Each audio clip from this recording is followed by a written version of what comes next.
BNP যে জায়গাটাতে এখন আছে নির্বাচনের, এইটা একটা আমরা যেভাবে একতরফা নির্বাচনের জন্য আওয়ামী লীগকে বলি না, 18 এবং 73 সালের নির্বাচন একতরফা করে নিয়ে গেছে এবং সেটা আনফেয়ারলি করছে।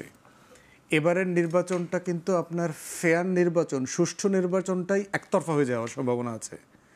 কারণ বিএনপির ইতিহাসে প্রথমবারের মতো তাকে সিরিয়াসলি প্রতিটা আসনে কম্পিট করবার মতো কোনো প্রার্থী নাই। তো সেখানে আমি যেটা দেখলাম যে সব দল যদি একত্রিত হয়ে যায়, তারপরও বিএনপির অ্যাগেনস্টে 100 প্রার্থী দেওয়া সিরিয়াসলি ডিফিকাল্ট হবে। বিএনপির সবচেয়ে বড় চ্যালেঞ্জ হবে বিএনপি নিজে, তার বিদ্রোহী প্রার্থী।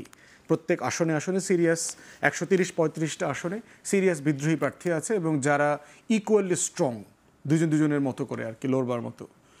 তাহলে সেই রকম একটা একতরফা সুষ্ঠু নির্বাচন কি বিএনপির জন্য সম্মানজনক হবে কিনা? যে আপনি ফাঁকা মাঠে গোল দিয়েছেন, কেউ ছিল না, 280 সিট পেয়ে গেলেন হুট করে, এটা বিএনপির কোনো দোষ না, but this is a reality, এটা হওয়ার সম্ভাবনা আছে। সেখানে আবার দেখেন যে জুলাই সনদ বাস্তবায়ন নিয়ে কিন্তু দলগুলোর ভিতরে সিরিয়াস ইস্যুজ আছে, যে আমরা এগুলো একমত হয়েছি, বাস্তবায়ন কিভাবে হবে। বাস্তবায়নের ব্যাপারে কমিশন যেটা প্রস্তাব করেছে এটা আসলে বিএনপির প্রস্তাব। আগামী সংসদ 2 বছরের মধ্যে এগুলো বাস্তবায়ন করবে। আমরা যারা বাকিরা আছি আমরা অনেকেই এই প্রস্তাবের সাথে একমত না।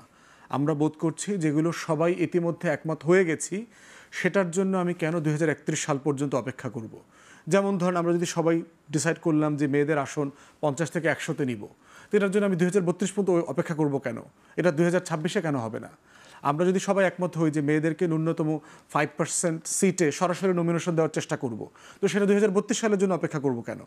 আমরা যদি সবাই একমত হয়ে যাই 2 টার্মের বেশি ক্ষমতায় কেউ প্রধানমন্ত্রী থাকতে পারবে না, এই নির্বাচনে সেসব পরিবর্তন চাই, এটা দরকার, কিন্তু এখনই দরকার, এখনই হতে পারে। সেটা তো নির্বাচন হলে, আপনি যেটা বলছেন সেটা নির্বাচন হলে, প্রশ্ন উঠেছে নির্বাচনটা ফেব্রুয়ারিতে হবে না। না, টেনশনের জায়গাটা কোথায় সেটা বলছি।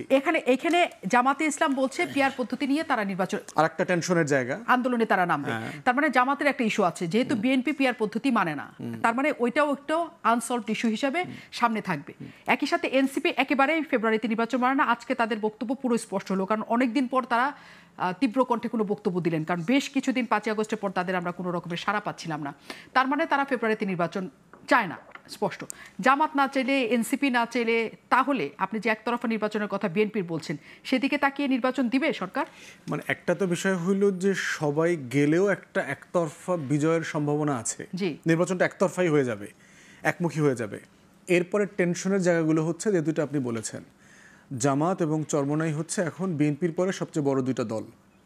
তারা যদি পিয়ারের বিষয়ে খুবই স্ট্রংলি থাকে যে আমরা সংসদে পিয়ার চাই, উচ্চকক্ষ ধরেন হচ্ছে না, একটাই সংসদ যেমনি আছে এমনি, এখানে পিয়ার হবে, এবং তারা যদি এই ইস্যুতে নির্বাচন বয়কট করে, এনসিপি নিম্নকক্ষে পিয়ার চায় নাই, তারা যদি সংস্কার এবং জুলাই সনদ বাস্তবায়নের পদ্ধতির ব্যাপারে তারা যদি অ্যাডামেন্ট থাকে, তাহলে আলটিমেটলি কি হচ্ছে, বিষয়টা কিন্তু একতরফার দিকে চলে যাবে।